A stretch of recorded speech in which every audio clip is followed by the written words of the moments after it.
যখন বোঝা আসে মাথার উপরে, একবারে একটা বোঝা আসে, কত রকম পরীক্ষা দিয়েছে সেগুলোর জন্য এখন অনেক টাকার প্রয়োজন। মাঝে মাঝে মনে হয় পুরো পাগল হয়ে যাব আমি এরকম। সবাইকে জানাই শুভ সকাল। তো শুভ সকাল জানি আমি রিঙ্কি, তোমাদের সামনে ছোট্ট একটা ব্লগ নিয়ে আবারও চলে এসেছি। তো সকালবেলায় আজকে ঘুম থেকে উঠেছি অনেক সকালে, কিন্তু আজকে ডিউটিতে যেতে একটু দেরি হচ্ছে। তো দেরি হওয়ার একটা কারণ আছে, কারণ আমি ডিউটি থেকে যখন বাড়িতে আসি, এসে মানে তাড়াহুড়ো করে কটা রান্না করতে হয়, ছেলেটা আবার টিউশনি পড়ে এসে স্কুলে যাবে। তো আজকে ভাবছি যে আমি কটা ভাত করে রেখে তারপর ডিউটিতে বেরাবো, তাহলে ছেলেটা পড়ে এসে ভাত কটা খেয়ে নিলে আর চিন্তা থাকবে না আমার। তারপর বাড়িতে এসে আমি ধীরে সুস্থে কাজগুলো করতে পারবো, আর ছেলেটাও স্কুলে যেতে পারবে কটা খেয়ে। তারপর আরও একটা কারণ আছে, কারণটা হলো কালকে তোমাদের দাদাভাইয়ের যে পরীক্ষাটা হবে, ওই ওরাল গ্যাস্ট্রোগ্রাফিন যে পরীক্ষাটা, ওটার জন্য ওষুধ লিখে দিয়েছে, সেই ঔষধটাও আনতে হবে। কিন্তু এত সকালবেলায় ঔষধের দোকানটা খোলা পাবো না, তো ওই কারণে একটু লেট করে বেরাচ্ছি, যে একবারে আমি যাব, দুটো কাজ একবারে সেরে নিয়ে বাড়িতে আসব, না হলে আবার আমাকে বাড়িতে এসে আবার যেতে হবে, 2-3 বার হাঁটাহাঁটি পড়ে যাবে। সেজন্য একটু ধীরে সুস্থে করেই আজকে বেরাচ্ছি। তো যাই হোক, এখন আমি রান্নাঘরের দিকে যাই, ওখানে কটা ভাত বসিয়ে রেখে তারপরেই তোমাদের সঙ্গে কথা বলছি। তো ভাত কটা কি হয়ে গেল নাকি তা কি জানি, তোমাদের সঙ্গে তো অনেকক্ষণ ধরেই কথা বলছি আর কি। তো এখন আমি যাই, দেখি ভাত কটার কি অবস্থা, দেখে আসি। এই যে আমার ভাত কটা হয়ে গেছে, এখন নামালাম। এখন আমি যাই, আমার কর্মজীবনে ডিউটিতে বেরিয়ে যাচ্ছি।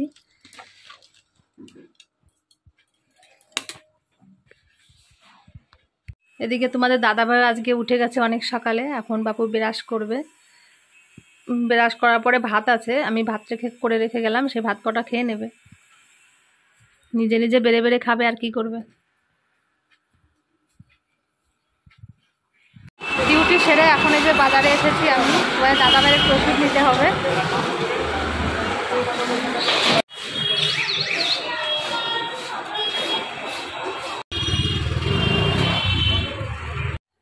এই ডিউটি থেকে তোমার দাদাভাইয়ের জন্য একটু ওষুধ কিনে নিয়ে বাড়িতে আসলাম।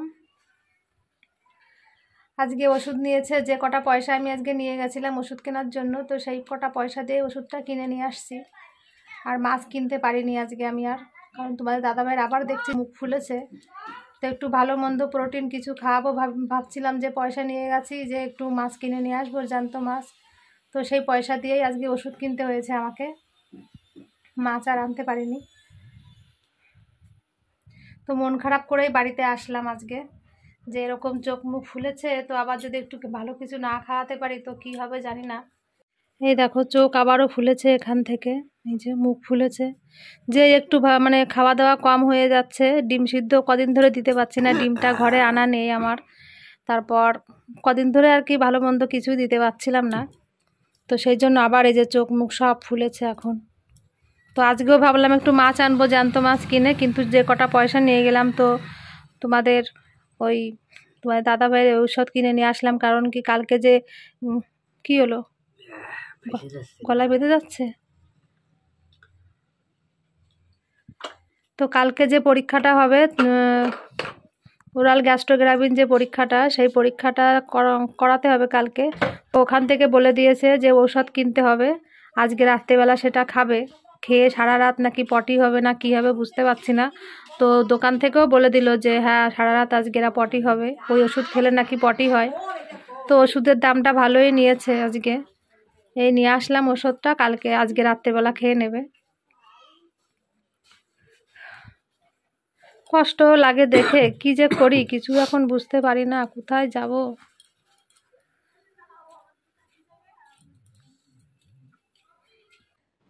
তোমাদের দাদাভাইকে কটা ভাত দিলাম এইমাত্র খেতে। আমি আমি তো সকালে রান্না করে গেছিলাম, কিন্তু ও খায়নি ভাত, বসেছিল না খেয়ে, মানে শুধু ভাত করে রেখে গেছিলাম, কি দিয়ে খাবে বুঝতে পারছিল না। তো বাড়িতে এসে একটু ডিম ভাজা করে দিলাম, তো সেইটা দিয়েই ভাত খেলো। এখন ছেলেকেও তাই দিলাম, ছেলে খেয়ে স্কুলে চলে গেছে।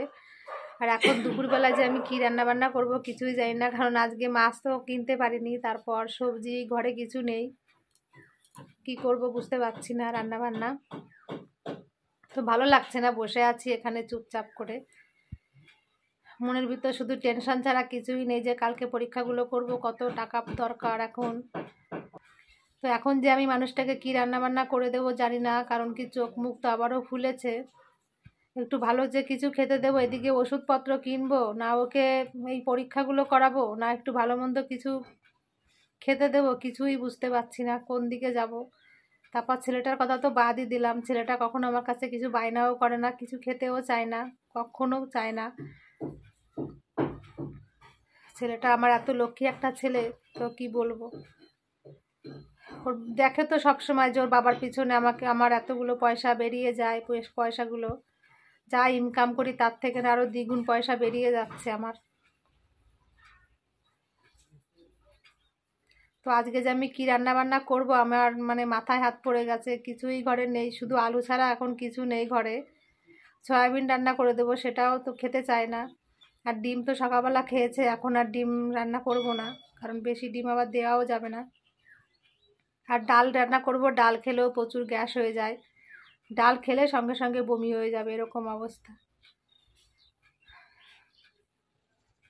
যখন বোঝা আসে মাথার উপরে, একবারে একটা বোঝা আসে, মানে চারিদিকের যেন বোঝাটা মাথার উপরে আসে। এখন ছেলের টিউশনির টাকা দিতে হবে, তারপর কত রকম পরীক্ষা দিয়েছে সেগুলোর জন্য এখন অনেক টাকার প্রয়োজন। আমি যে কি করব, এত বড় একটা চাপ মাথার উপরে আসে, আমি আর নিতে পারি না। মাঝে মাঝে মনে হয় পুরো পাগল হয়ে যাব আমি, এরকম মনে হয়। টেনশন করতে করতে আমি শেষ হয়ে যাচ্ছি। নিজেরও কাজ বাজগুলো সব চলে গেছে এই মুহূর্তে। আমি যে কি করব, চারিদিকে দৌড়াচ্ছি। সকালবেলায় যে ডিউটিতে গেছি, আমি সবার কাছে জিজ্ঞাসা করছি যে কাজ আছে নাকি, কেউ কাজের সন্ধান দিতে পারে নাকি, কেউ বলছে না যে কাজ আছে। কাজ থাকলে তবু এখন একটু সুবিধা হতো আমার, তাদের কাছ থেকে কটা পয়সা নিয়ে এসে আমি এখন পরীক্ষাগুলো করাতে পারতাম। এমনই কপাল আমার, কাজগুলো সব এমন টাইমে চলে গেছে। অনেক জায়গায় যাচ্ছি যে কাজ যদি পাই তাহলে একটু কাজ করতে পারতাম, একটু সুবিধা হতো। কাজগুলোও পাচ্ছি না আমি এখন, সবাইকে বলে বলে রাখি, কেউ একটা কাজ এখন দিতে পারছে না আমাকে।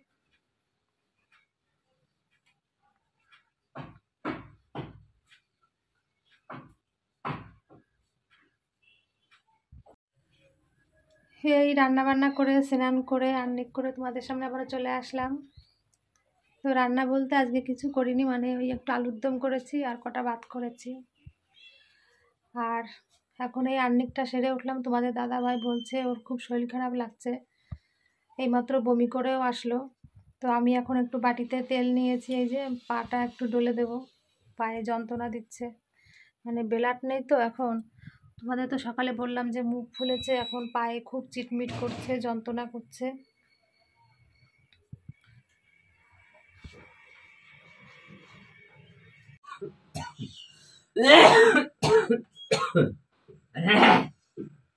এইমাত্র এই যে বমি করে এসে শুয়েছে এই যে এখানে, এখন পায়ে যে তেল মালিশ করতে হবে।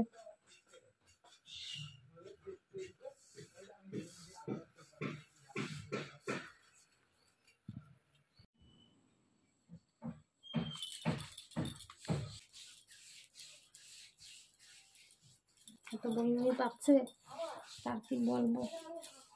তোমারে তো আমি দেখতেছি, হ্যাঁ, আমার যদি কোনো সময় শরীর খারাপ হয়, আমার কি দেখো, আমার তো আমার দেখার তো কোনো লোকই নেই। এই এত মাঝে মাঝে কি শরীর খারাপ হয়, দেখার লোক নেই আমার।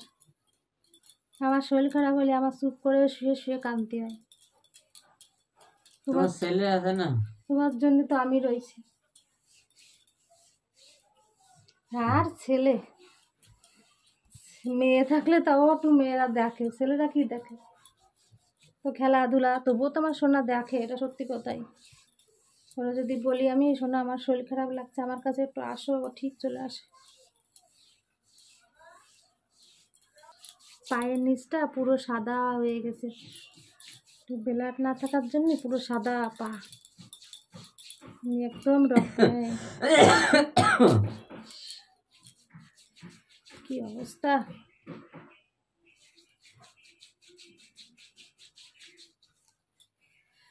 হাত ব্যথা হয়ে যায় আমার।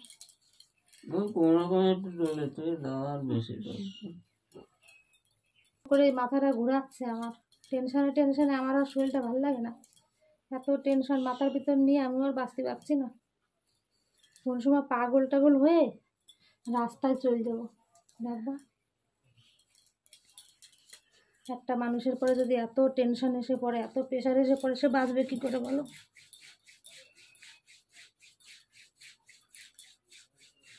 বাঁচার কোনো লক্ষণই নেই আমার।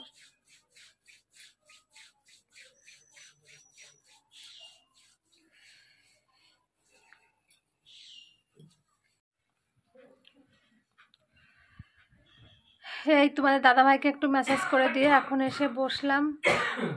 আজকে সকালে আমি ভাতও খাইনি, কটা মুড়ি খেয়েই ছিলাম, খেতে ইচ্ছা করছে না। তো এখন এই যে রান্না করেছি, ভাত খাবো না, এখন ছেলে আসুক তারপরে একসঙ্গে খাবো আমরা ভাত।